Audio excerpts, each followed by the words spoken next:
def mooy loolu ñu bañal leen ko te lépp xel mënoon a nangu ne wax dëgg yàlla ay liggéeykat lañu dañuy liggéey am aussi partie du service public yoo xam ne ñoo koy assurer que vraiment jar na ñu jàppale leen ci loolu ñu ne déedéet loolu dañ ko effacer yeneen mesures yi ñu ci gis aussi mooy yoo xam ne doy na waar nañ ne léegi da ngeen di fay waaw impôt moom da ngeen di fay ci tàng-tàng bi ñu ne leen moratoire sax ak négociation mënatul am DGID dolli ci defal leen lu ñuy wax tiers te nu ñu koy wax man toujours j'ai du mal à prononcer le terme là technique bi nga xam ne à tiers détenteur ATD boo xamee ne daanaka dañuy teg loxo ci seeni compte bloqué ko xam nga loolu aussi di beneen mitit boo xam ne teg nañ seen kaw waaye yemuñu foofu ñu jël timit li xam ne moom lañ ameloon ci service yoo xam ne dafa nañu ko aux organismes de l'État public et parapublic kenn fayu leen ko ñun duñ leen ko fay dolli ci mesure boo xamee ne contrat yu ñu waroon am pour dans le cadre donc de la publicité avec ces organismes étatiques ñu dakkal ko yooyu yëpp di ay mesures yoo xam ne mesure dafa mel ni pour naka lañ koy wax di réprimer en tout cas étouffer économiquement et financièrement la presse pour ñun loolu c'est extraordinaire te presse yegg nañ foo xamee ne tey jii par exemple am na plusieurs organes yoo xam ne am na ñoo xam ne seen journaux yi dañ ko mujj fay tëj ko ñu ñuy wax par exemple ci boo xoolee boo demee ci patronat de presse bi une quarantaine de travailleurs licenciés nga dem ci yeneen 65 travailleurs licenciés bërka démb CORED bi xam ne li xam ne moom la ñu boole woon ci code de la presse muy le fonds d'appui au développement de la presse FAD boobu nit ñi di ko tuddee aide à la presse at bu jot ñu war a voter budget boo xam ne ci ñoom lay dem muy budget 2024 muy budget 2025 yëpp ñu téye ko kenn joxew ko yegg na ba ci CORED bi xam ne moom moo yoroon mbirum régulation un peu assainissement voilà xam ne des tribunal des pairs plus exactement boo xam ne moo doon sax toppatoo mbirum carte de presse yi très bien pour assainir le milieu gën ko jubal gën ko rafetal ndax seen ñoomu neen la xamante nañ seen biir te bu ñu am ay règles teg ko ci code de la presse daf koy gën a yombal 14 mois yoo xam ne ñi doon liggéey en permanence foofu ci bureau yi ñu amoon ci maison de la presse Babacar Touré mënatul dem ñoom tëj nañu sax bureau yooyu yëpp di ay attaques yoo xam ne pour ñun c'est inadmissible et parce que dafa mel ni dañu bëgg rey presse bi te mel ni loolu boo ko booleex le fait que ni ñuy dale ci kaw chroniqueurs yi journalistes yi ak animateurs de télé ou de rajo dafa jéggi dayoo fi ñu toll nii dafa mel ni bés bu yàlla sàkk rek am na ci ko ñuy diir dal ci kawam loo xam ne dafa yéeme ci réew mi et mu mel ni délit d'opinion commencé na am bu wér et au quotidien ñu ne ñun CDS waruñu rek def déclaration nañu jóg mener une campagne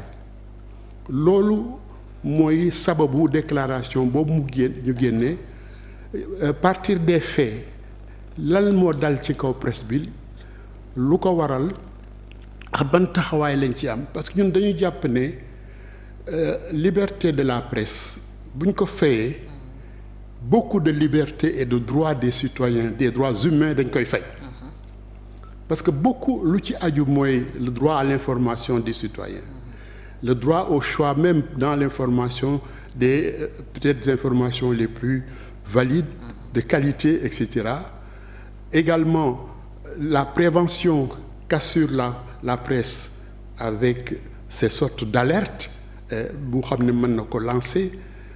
la formation également parce que presse day contribuer à tout ça. Bien sûr. L'éducation, la sensibilisation. oui l'éducation ñëpp xam nañ presse bi lu rôle bi mu joué ci période Covid bi wax dëgg yàlla malgré les risques donc yooyu yëpp boo ko jëlee boo reyee presse bi mooy yaa ngi rey même des droits des citoyens. te pilier la ci démocratie ndax élection surtout tey bu melee ni mu mel presse bi am na ci wàll bu rëy. waxatee nga nag dolli ci. xam nga dama la doon wax keroog ne droits humains boo ci duggee. lu yaatu la loo xam ne. dëgg la boo ko amee seetlu bu wér dangay xool ne li ko tax a jóg mooy sàmm doomu aadama. sàmm dundinam sàmm axam ak yeleefam te loolu presse def ci c'est un pilier fondamental. presse libre. et une presse libre parce que am na loo xam ne xëy nañ ci ñëw bu amee musiba naaru laay la cim réew. donc loolu boo ko gisee yow boo xamee loolu ngay citoyen di nga war a xam ne presse bi li mu nekkee du loo xam ne c'est spécifique particulier loo xam ne ça doit nous être indifférent au contraire mën nañu wax nous sommes concernés ce sont nos droits fondamentaux même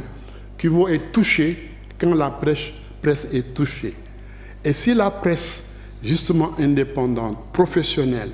s'effondre, c'est un pan de la démocratie, pour ne pas dire c'est la démocratie qui s'effondre. Au même moment ñu ngi prôner des médias de propagande. Mais justement loolu daf ñuy delloowaat ci lu fi yàggoon a nekk peut-être sous Senghor même. mais nga xam ne yenn. exactement organes yi rek ñoo fi nekkoon.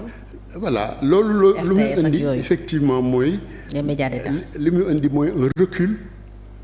disons de plusieurs décennies. parce que wax nga ko ci Senghor benn kii rek moo am kàddu waaw kenn amul droit leneen te boo seetloo jamono yooyu ñi ñu daan def di làqu parti politique yi di génne ay tract am na sax journalistes yoo xam ne doon na ñeme di génne ay organes clandestins ñun loolu lañ daan def boo déggaan fagaru daan jaay doole déggaan xare bi déggaan ferñeent ay xal yu yooyu Cheikh Anta Diop yooyu yëpp siggi taxaw yooyu yëpp jaar na fi te li ko waraloon mooy loolu ñu tënkoon liberté de la presse donc te li ñu xeex ba agsi fi ñu agsi mu jëral ñu ndam yi xam ne wax nga ko mooy réewum Sénégal mandargaam mooy wax dëgg yàlla réewum démocratie la ku nekk mën nga wax sa xalaat mën nga wax loo gëm te du tere nit ñi ànd am ay règles yoo xam ne ay sart yoo xam ne moo ñu tënk ba ñu mën a dund ci dund nu jàmm ak salaam donc loolu boo amee ci réew mi